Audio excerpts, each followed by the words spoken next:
happened to me not too long ago. I'd say 2020, 2019, roughly. And I'm going to give some advice and some tips that helped me personally regain the love and look at things from a different perspective, I guess. So the first thing is trying a similar format.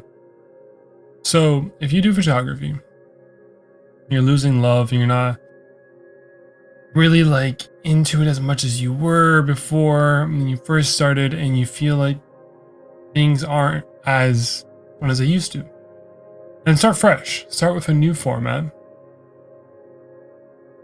like videography.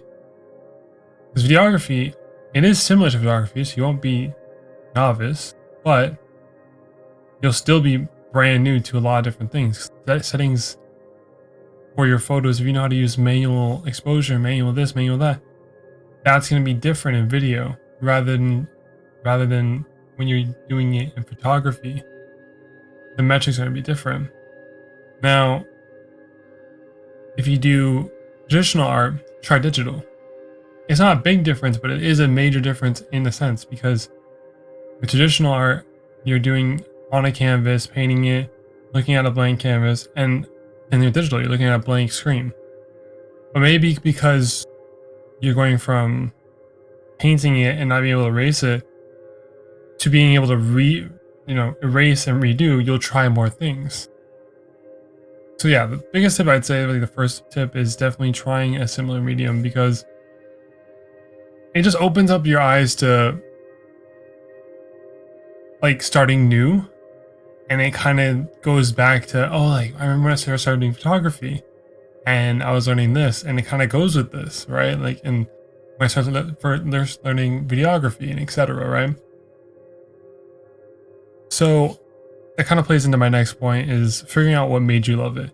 So go back to maybe like even your old work and seeing and trying to remember that moment, and looking at your old past works, either photo, art, whatever, music even.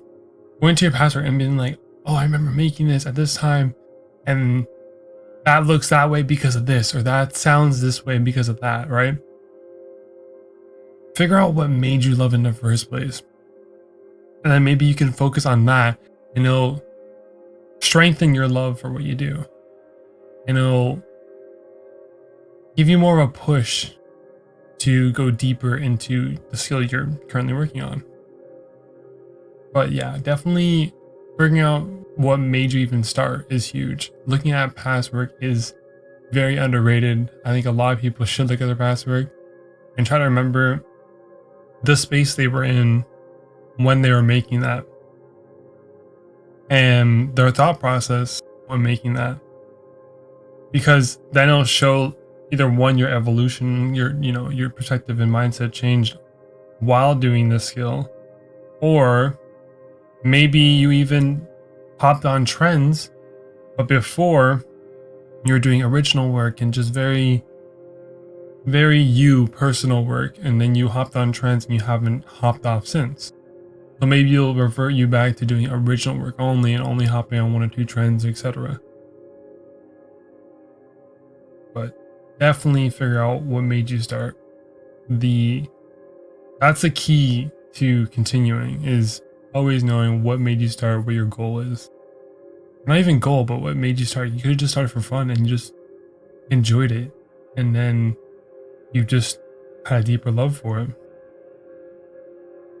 Now, my final tip is another one that's very underrated, I'd say. It's taking a much needed break from what you were doing.